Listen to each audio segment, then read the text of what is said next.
Welcome to Crappy to Happy podcast, a special series on our Sacred Stories podcast dedicated to sharing the incredible stories of grit, grace, and love in our new book, Crappy to Happy, Sacred Stories of Transformational Joy. I am your host, Rev Ariel Patricia, and together we will answer the question, do bad things happen to good people, or could the difficulties we face be gifts in disguise? Today we are speaking with Helen Heinmiller, whose story in Crappy to Happy is titled Awakened. Helen is an author and healer who offers transformational light language and color healing techniques to help people of all ages lead healthier and happier lives. Helen is a featured contributor at BIZCATALYST 360, and author of 2 spiritual adventure novels, The Rustling of Angels and Final Redemption. So, welcome Helen Heinmiller to Crappy to Happy. Hello, Ariel. I am so happy to be here with you. Yeah, this is really, really fun. Helen's novel, Final Redemption, is published by Sacred Stories Publishing, and it's just such an incredible spiritual adventure novel. And we've done a couple interviews when your novel was first launched, but it's been a little bit since we've had this opportunity to have a conversation. Yes, it has. And I think that everything that we're doing and you're doing with Crappy to Happy and Final Redemption is so pertinent to what's going on in the world today. It's so needed. Oh, I agree. Thank you for saying that. And we'll hold a little time at the end of the call to dig in a little to Final Redemption, and you can tell the listeners about that, because it really is such a great story, and yes, relevant. It would be with a capital R, I think, to today.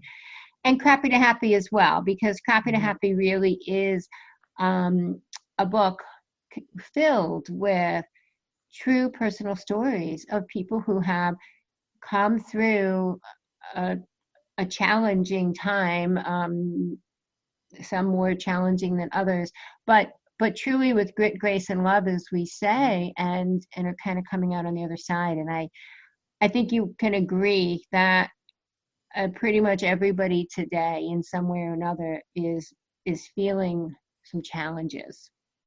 Oh, I don't think there's a person on earth right now that isn't feeling some kind of a challenge. And in some cases, the challenges are so extreme. And it's not from them doing anything wrong. It's just the circumstance of our time. And what we're learning and what we're sharing in Crappy to Happy is stories of how very different stories of struggle that are showing people how we can face these adversities and rise above them. It is. It's such an honor for me and I hope the authors as well to be a part of this process, because I see this as a beautiful contribution to help others. Mm-hmm. Yes, I agree. And I've always thought all my life that everybody has a story, and it's unique and it's relevant to everybody else's stories. I agree. And your story in Crappy to Happy, Awakened, it's such a phenomenal story, and people may not have this particular experience, which I'm going to ask you to share your story, but I believe that people will be able to relate to the idea or the story of being in one place and knowing it wasn't right for you and wanting to open to something more, and you open to some pretty big stuff. So share your story, Awakened, please, with our audience. Well, this story this event happened when I was in my mid-30s, and I had successfully climbed the corporate ladder and without a college education. So I was living the American dream. And there was just one problem, is that I was absolutely miserable in my life. I was unhealthy, I was unhappy, and I was struggling with this inner dialogue that was saying that there's something wrong and it's not right. But on the outside, of course, I looked like the perfect, American dream of being a high level manager at a company. I had a daughter, and everything looked great, but I was falling apart inside. So at one point, I decided that the stress was too much and that I needed to find an outlet somewhere. And so I joined this Tuesday night prayer group at my church. I was more of a spiritual person and not a religious person, but I needed to find a place to go that wasn't being a manager, being a wife, or being a mother. And so I joined this little Tuesday night group. And it started out, I met these 4 wonderful older women that I considered grandmother to me. And they were so comforting and inviting that I just felt like this is a good place for me. But as I got into the prayer meetings with them, I discovered that one of these women spoke in tongues, and she just started speaking while we were having this prayer circle, and it freaked me out. And I was like, oh my God, what am I getting myself into? I have enough problems on my hands. And the women, as soon as the prayer was over, they knew, they were waiting for me to kind of fall apart. And they explained to me that this woman, Jody, she spoke tongues, and that they also had a woman that used to be able to interpret what the tongues actually was saying, but she wasn't showing up to the meetings anymore. And then they started to fill me in on that you receive these gifts by being re-received from the Holy Spirit. And they asked me if I wanted to do this as an adult. But the caveat is that there are 7 gifts of the Holy Spirit. And if you agree to do this, that you need to accept the gifts that the Holy Spirit gave you.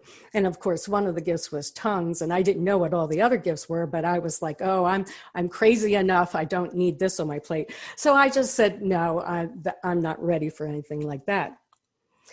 And it just happened that week, my job turned into a nightmare, and it became hellish every day to go to work. I worked with a group of managers. There was only one other woman in the company, and it was really a good old boys club. So I had absolutely no support in dealing with the stresses of being a mom and being a high-level manager at the same time. And so as this week fell apart, I started to struggle with inside about the ethics and the morality that wasn't there in the company and that was compromising my own. And so by the time the next Tuesday night meeting came, I was so depressed and desperate that I just decided, okay, I'm going to get re-received in the Holy Spirit. I mean, what do I have to lose? At this point, I couldn't find any way of getting out of this terrible situation I felt I was in. And so the women all explained to me what they were going to do. And they said they were going to form a circle around me, and they were going to put their hands on my head and pray. And that most people fainted during this process, and that they would fall back and catch me. And of course, I remembered seeing this on TV with the evangelical TV shows. And I was a little nervous, but I just said, okay, I'm just going to do it. And so we went up to the front of the church, and they gathered around me, and they put their hands on my head. And I just kept saying to myself, oh, please don't give me tongues. Please don't give me tongues, whatever I get.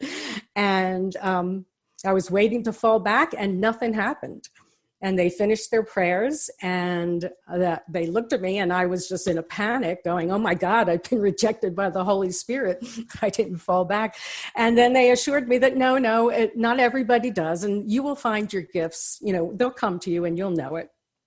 And so I left that meeting feeling even more depressed because nothing was resolved. I didn't even have a new experience of this re-receiving process. And so I got in my car to drive home, and I was distracted because of all my anxiety. And I began the traveling down this windy, dark road back to where my development was. And it was then on this car trip that I had this supernatural experience that not only changed my path forward. It changed my whole life's purpose forever. And you know what? And excited for you to leave it there as a cliffhanger, because it is a cliffhanger, and what happens is really incredible. Mm-hmm. And the whole story is incredible. The idea of speaking in tongues, though, I don't know that everybody knows what that is either. And it sounds mysterious. It sounds a little like, whoa, what the heck is Helen talking about? And other people might be like, oh yeah, I know what that is. But yeah. Just to make sure everybody's on the same page here, pun intended, share what speaking in tongues is for everyone. Well, at the time, I had no idea what it was, but what I have learned is that this is a process of channeling in a light language from higher, I guess you would call it higher dimensions. And so it's not a language on earth that we find, but it is some kind of energetic language that has healing properties to it. And it doesn't sound like any of our languages, and there's many different varieties of it, but you will definitely know that it is this, I call it light language, but it is this, I forget the word now, but it is the tongues that people talk about. And why it's called tongues in plural is because each person that channels this in, it seems to be a different language. It's like their own language or a specific frequency of healing energy language for that person to channel. And, for a religious reference, my reference with tongues has always been, and I don't know if this is absolutely correct, but that Jesus spoke in tongues, and the disciples were given the gift of tongues after Jesus resurrected. Right. And the idea of the tongues was that even in languages, they didn't speak the same language, but when they spoke in tongues, it was understood. They crossed language barriers, and that is another. Yes, I think you receive it internally, though. It's kind of an internal dialogue that you receive, like that you understand what it is, but you don't hear it in an English version of it. It's more of a, it comes into you on your energy level. And that's how I've experienced it. Yeah. Right. And I think that's probably the deeper wisdom around tongue. So it's not necessarily just that people were just, these sounds, and what sounds like sounds are coming out of their mouth from, some people even link it, some of the more new age people, which I've been, people say that Sacred Stories, we definitely have some of the new age ideas or more spiritual leaning that, they're galactic light languages and so forth. And they probably are, I think there's lots of tongues, but tongues are also, I think the best explanation is what I just heard you say, where you're really receiving at an energetic level. It's not even the physical speaking any longer. And that is the gift of tongues. And that is the Holy Spirit, or the Shekinah, as people will also say, speaking through and through you. Yes, and it can be a very intimidating and a scary experience because I think you're feeling the energy as well as the sounds that are not words or a language that you're familiar with. So. It can definitely be a little disconcerting, especially to say the least, and especially if people will typically faint and different things happen with it. But it really is a spiritual transmission or an energetic transmission coming through, is what people will refer to as the Holy Spirit, or the breath of God, almost, many words. So you received that, and the rest of your story and what opened for you and what happened upon receiving these different gifts from the Holy Spirit, tongues being one of them, is really just an incredible story. And so not to give away the ending, but I think based on your intro bio, people know that you're no longer in the corporate world, right? Yeah, absolutely. Right. You did make a shift, a pretty Mhm. big shift, and you do some really incredible deep spiritual work now. As an author, you're a phenomenal fiction writer and truth through fiction, we'll say. And you also do work with energy, other forms of energy as well. We mentioned your um, color healing techniques and so forth. Mhm. So this story that you shared in Crappy to Happy really is a beautiful story about someone who knew where they were in life, wasn't working for them, really wasn't happy, um, and needed to make a really big decision or choice because you were leaving a financially um, successful position, or that was, an option you had about making a real big move that could have a big impact on you and your family financially. And for many people, even identity wise, you know what I mean? Many people identify with the job that they do, and then who are they if Mhm. they're not in the job? And so even if your story in the book isn't necessarily a story that is some of the others have shared that might have a greater type of maybe personal loss, it's a really big story because it has to do with our own way we show up, our identity, how we walk in the world, or what we choose to do with this life we're given. I mean, it's Mhm. it's a pretty big story.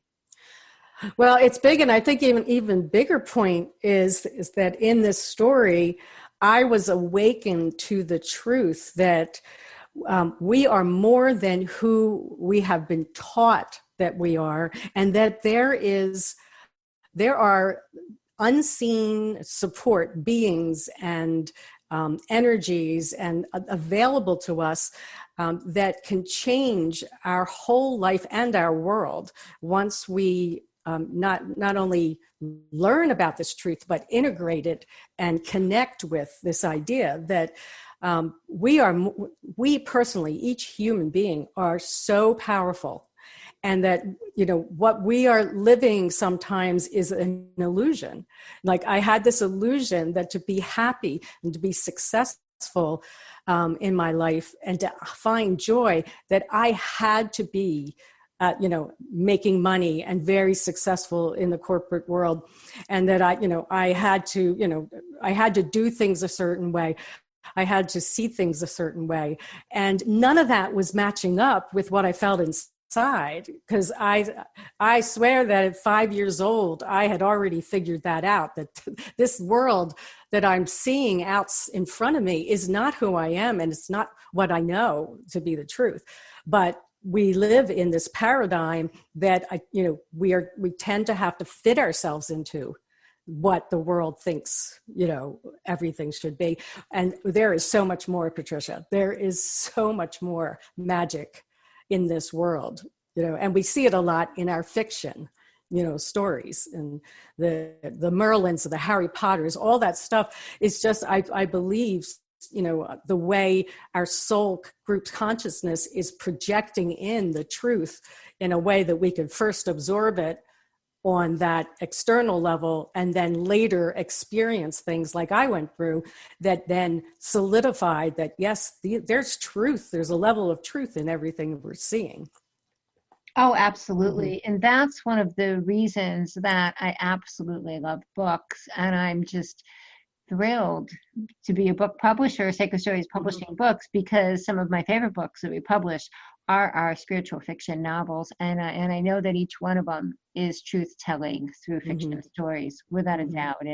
And I agree. I think that is, we have been working with such a dense energy for thousands of years, honestly, Mm-hmm.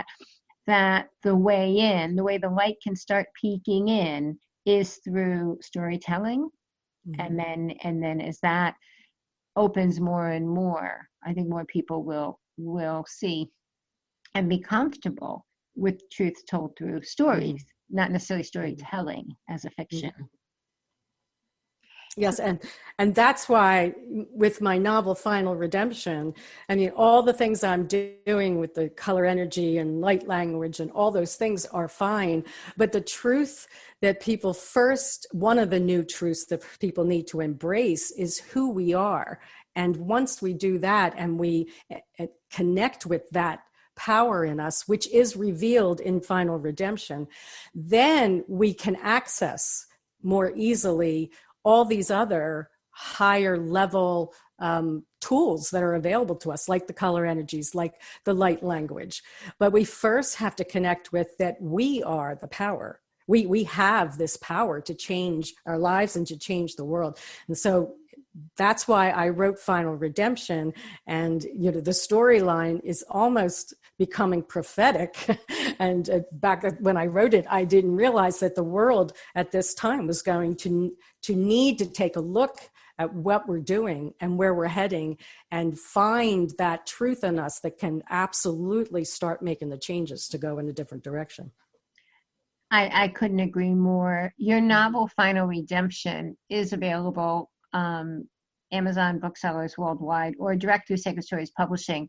It's such a great book. I mean, it was one of the ones that even after we printed it, I reread the whole thing because I just read it for enjoyment because I love the story so much. Share with the audience, if you could, what the storyline or arc of Final Redemption is, please. Well, it's funny because Final Redemption kind of is the story of what I tell in Awakening about a young girl who is doing, you know, everything she thinks she's supposed to do in life and getting along pretty well. And then she has this supernatural experience where an angelic messenger delivers her a message that just rocks the foundation of all she thought was true, and then sends her on a journey to discover the truth of who she really is and how that can change the world. And she becomes sort of like a Joan of Arc, and unintentionally, she didn't want this role, but this journey takes her to a place where she is really destined to be a key factor in saving the world from going completely out of control. And it's not something that she asked for, but she stepped up to along the journey. It's such a phenomenal message and story, and it brings it into really what is our current socio-political situation today. You know, and it may not be the exact situation we're facing, but it's very, very similar, and there are some real consistencies, and has to do with world powers, and it's phenomenal. It's been compared as a cross between Tom Clancy and Dan Brown. Right? So writing the story at the shack. Exactly. So if anybody loves The Shack, is a Tom Clancy or Dan Brown fan, you will love Final Redemption by Helen Heinmiller. And I love that the story that you shared with us in Copy to Happy was really the root, right? The beginning of what opened to all that has come from then. And I think it's poetic, you know.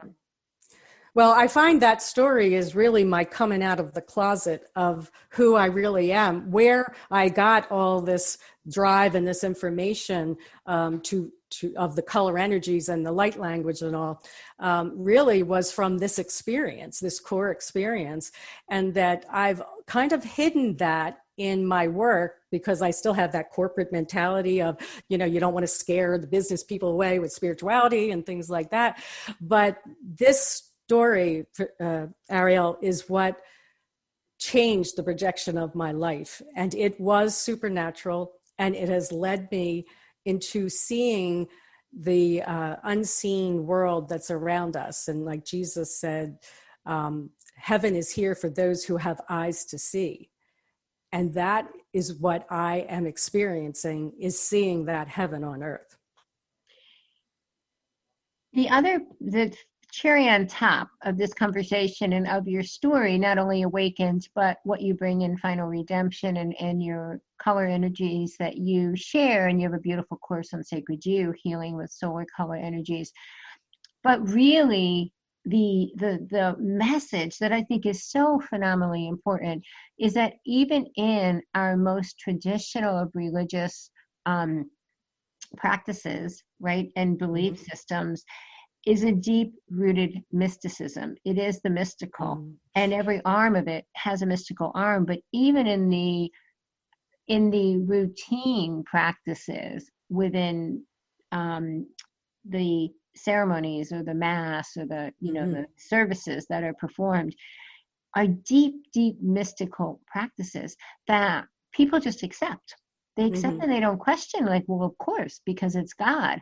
But that is the bridge to our spirituality. That is, we are in spiritual language and what we talk about, and what you experienced with the gift of tongues. I mean, imagine that. You received the gift of tongues. You received the Holy Spirit and energetic transmission from the Holy Spirit. There's no difference with what happens in more what people would consider New Age spiritual work. Religions have been saying it and practicing it for millennia. Yeah, they're all expressing the same truth. That truth of who we are is in all of those forms. It's just said a little differently, and it's been glossed over. And that key jewel point of who we are and the light that we are is what we need to connect with in order to create the magic that we are capable of in the world. Absolutely. And that's a really important piece. Absolutely. And then our connection through our stories to kind of bring this full circle back to Crappy to Happy and your story Awakened that you share, and the other 30 stories that are shared in Crappy to Happy. It is that the power of connection, as you mentioned even in the beginning, that your story is my story, and that's, our stories are each other's. We see we see ourselves in other people's experiences, and then we can draw inspiration, courage, hope, empathy, a million important emotions that we can draw from sharing our stories. Oh, I absolutely agree. Yeah. So Helen Heinmiller, wow, this has been so fun. We're gonna have to chat more often. Or you're gonna have to write another book, so we can have more to talk about. Share, please, your website and how and anything else you'd like people to know to get in touch with you. Well, my website is helenheinmiller.com. And I have all the information there about what I'm currently working on. And I am more than willing to work one-on-one with people. I don't have any major format going on for sessions, but I will be available to anybody who is looking for help or guidance or support. So you can contact me through my email that's on the website. So Helen Heinmiller, HelenHeinmiller, Heinmiller, just how it sounds, .com. Yes, and there are some free freebies on the freebie page, which has some of the color energy and soul light recordings that people can either download or just listen to right there. And I think I have solar color videos on there too.